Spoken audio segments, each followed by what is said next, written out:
Bila kita nak bercakap, bila kita jadi trainers atau kita nak buat satu modul, saya ada slide. Tapi saya suka tulis pada slide.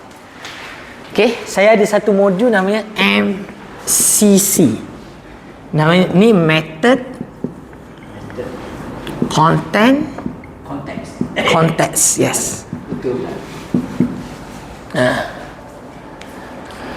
Bila kita nak bercakap, bila kita jadi trainers atau kita nak buat satu modul, ini kita kena consider method, content and context. Method ni saya perkenalkan teknik dia nama bercakap seperti juara. Dia saya punya ni lah.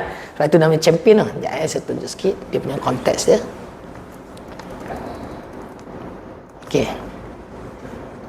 MCC Okey. Ini bukan ilmu lah. Bercakap seperti juara. Ni. B apa? E apa? Itulah. Dia ada 21 teknik untuk bercakap lah. Nanti petang ni kalau sempat ni kita akan masuk yang ni. Bercakap juara. Tapi saya nak fokus dulu yang belakang tu. Konteks. Sebab Al-Alan dah masuk tentang konteks. Kenapa orang tak yakin bila bercakap? Sebab konteks. Siapa tahu apa itu konteks? Konteks tu apa dia? Konten kita tahu. Konteks tu apa dia? Yes, situasi.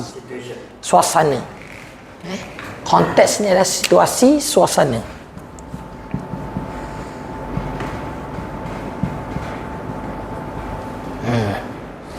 Okey?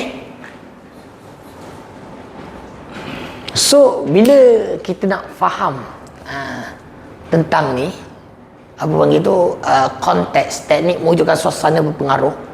Ini di teknik lah. Cuma saya nak fokuskan. Kenapa kita tak yakin? Sebab suasana tu menyebabkan kita tak yakin, iaitu